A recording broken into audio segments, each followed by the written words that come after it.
Sonic Frontiers is by far my favorite Sonic game of all time. Not only is it the first 3D Sonic game I've completed, but it's also the game that got me really hooked onto the franchise. It was, and still is, in my opinion, the closest thing to absolute perfection when it comes to Sonic. Perfect storytelling, graphics, bosses, it's all amazing. But there's one main problem I've had with the game. It's just a bit too easy, and when I say a bit too easy, I mean it's way too easy. It's a very simple game, which isn't all too much of a problem with first or even second time playthroughs, but after multiple times, the game can become bland. So to spice up the game again, I've decided to not just make any one challenge for the game, but set a list of multiple challenges put into one to create the ultimate Sonic Frontiers challenge. Without further ado, let's begin. Before we start the challenge, I actually need to state out every rule we have in this ultimate challenge. First rule, you're not allowed to die. Either it be in cyberspace, the supersonic fights, the open world, or even the challenges, you can't die. This is a pretty explanatory rule, so let's move on to the next one. The second rule is that we're not allowed to retry cyberspace levels. If we enter a cyberspace level, that's our only chance to play the level. We only have one try. We can't retry any stage. And we can quit a stage, but we can't rejoin. So, no retrying cyberspace levels. So that means if we run out of cyberspace levels to play, and we don't have all the vault keys necessary, we lose the challenge. Thirdly, no fishing. In Sonic Frontiers, there's fishing areas on every island, and in general, Sonic Frontiers just gets even easier because of how broken it is. And since this is supposed to be the ultimate challenge and everything needs to be the absolute hardest it can be, we're not allowed to fish at all. Fourth, we can use glitches to our advantage, but we can't use any major glitches that stop the general progressing of the island. So no scripting Kronos or Ares Island, because honestly, that's the only thing I confidently know how to do. Things like the homing dash and jump deceleration are completely fair game though. Fifth, we can't upgrade anything at all. No attack, defense, or rings. This doesn't seem all too bad, but it's actually pretty scary and I'll talk about it later. And lastly, we can't slide loop for rings. This is probably the least enforced rule of them all as it can accidentally happen, but all in all, we can't purposefully slide loop for rings. This also has major consequences on our playthrough, which you'll see later. Alright, finally, we can actually start this challenge. And also, before we get into the video, shout out to @LButtonX who actually managed to completely correctly guess what I was going to make before I even told him. Shout out to him, he's such a cool guy. We'll start with Cyberspace 1-1. This cyberspace level just introduces us to the dilemma that this challenge presents. Do you go as slow as possible so that you can collect all the red rings and meet the ring requirement? Or do you try and do all that and also get the S rank? The reason this is a dilemma is because if you go with the S rank route and you don't end up getting said S rank, there's a chance you also didn't meet the ring requirement and red rings because you were trying to get the S rank. So, the easy choice seems to be to go slower and get your rings, right? Well, actually, not really. Because if you do manage to get all 4 missions done, you get an extra 3 keys, meaning for every time you take this risk, you have a chance of winning 7 whole vault keys. But you also have the chance of failing, getting 2 keys, or even 1 if you're really unlucky. And remember, we have a limited amount of cyberspace stages, so getting 1 vault key in a cyberspace stage drastically lowers our chance of beating this challenge. Either way, because the ring requirement in 1-1 is 150 rings, I decided not to risk trying to get an S rank and ended up with 3 vault keys. After we leave 1-1, we get into the tutorial. This is where the majority of the rules we have take place, but we'll talk about them later. The tutorial mostly consists of us collecting as many rings and memory tokens as possible. Memory token collecting just makes progressing in the story easier for us, and since we can't purposefully side loop for rings, we need to get all the rings we can gather. We also fight all the enemies you see, and honestly, the enemies are a lot more dangerous than they seem. Afterwards, we come across Ninja, and honestly, it's not too difficult. We attack and parry accordingly, and we continue to do the same until the tower, which is also really easy. There's an area where you can get some leverage and get directly to its head, so it's a simple fight, and afterwards, we enter Cyberspace 1-2. This stage is very infamous for being one of the hardest stages to S rank in the game, so you can imagine I didn't get all 4 missions done. But because this cyberspace stage requires a lot less rings to meet the ring requirement, and the red rings are on the main route, we managed to get a B rank, which for 1-2 isn't that bad. So with that, we collect another 3 vault keys, unlock the blue and red Chaos Emerald, and enter the open zone. This is where the challenge really starts. There are more enemies around, more guardians, and of course, more water for me to fall into. The first rule of the challenge really takes effect here. You don't realize how slippery you are until you're actually not trying to die. Another point of contention is the 5th rule, which states that we can't upgrade any of our stats.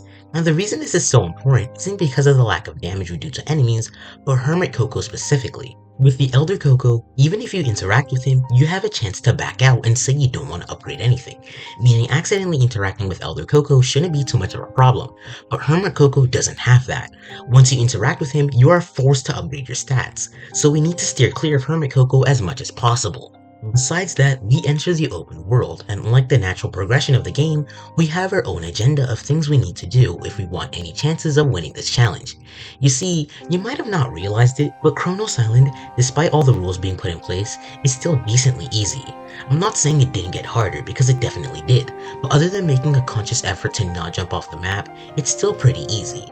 And that's why we're going to use this island to prepare for what comes ahead. We have 3 main tasks to get the most out of Chronos Island.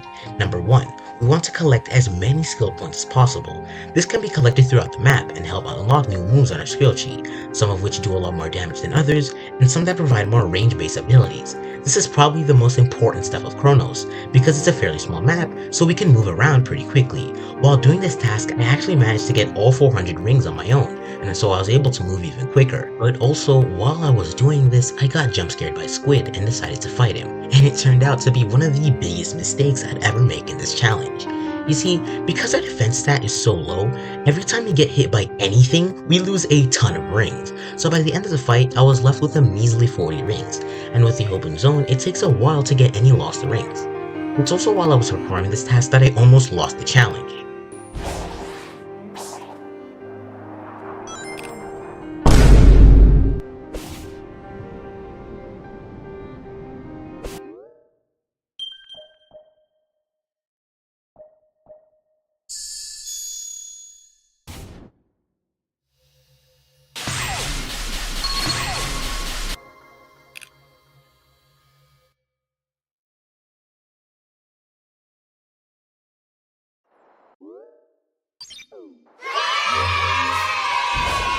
If not for me buying a skill, there would have been nothing I could do to save that. I don't know why I didn't think of homing attacking the spring, or to stop the second I realized I missed the initial platform, but this just goes to prove that rule number 1 is going to be the biggest of our problems. And while I was doing the first task, I was also subconsciously doing the second task, which is to collect all the memory tokens. Unlike any other island of the game, Amy's required amount of memory tokens needed to complete her story aren't really all that much, at just about 90, and with the abundance of treasures that give a ton of memory tokens each, we can easily reach this goal. What this does make it so that when we finally do find Amy, which is something we've been avoiding, all we need to do is just meet Amy over and over again until her story is finished, and that makes the second task complete. And the last task is to do some cyberspace levels, so that we can get some vault keys to unlock the other chaos emeralds. I got one portal gear from fighting Squid, and the other one from a random enemy. So what 2 levels can I enter with 1 portal gear each, and that I know are super easy, so that I can get 7 vault keys from each and get the remaining chaos emeralds? Well, first is 1-3. It's a 2D level, so falling off the map is less of a problem, and all in all, 1-3 is extremely easy, so we collect our 7 vault keys and unlock the yellow chaos emerald. And the last cyberspace level we play is 1-7, which is a bit out of the way, but it's a lot easier than cyberspace 1-4 to 1-6. Rings are easy to collect and red rings are mostly on the side, so we can get another 7 vault keys and unlock a white chaos emerald. The only thing left to do is climb the tower. Before we can do that, we need to fight Tower. I do want to mention this fight in particular because it absolutely beat me up. I have no idea why this fight took so much out of me, but as soon as I started to side loop around the tower, it was completely over for me. I repeatedly got hit, and even though I started this fight with 121 rings, I left with 1 singular ring. Thankfully, on the way, there's a lot of rings you can collect, and with that, we collect on the unlockable emeralds and speed our way through Amy's story. We do some obligatory challenges in order to get the cyan and green emerald, but other than that, we finish Amy's story, and after spending 3 minutes breaking this puzzle because after all this time, I still don't know how to do it, we end up facing against Giganto, the final fight in Chronos Island. You may be wondering why I brought up the Squid and Tower fights, and that's because every huge loss of rings really do a lot of damage to this fight in particular. I managed to enter the arena with 123 rings, and after all the rings I got on the floor, I ended up having 173. That dropped to 113 after I got hit by Giganto. This is horrible, because even losing in the supersonic fights counts as losing the challenge, so as soon as I entered the fight I didn't take any chances. You see, because of how many skill points we've collected, we went from absolutely no skills on the skill tree all the way up to Quick Psyloop and Wild Rush.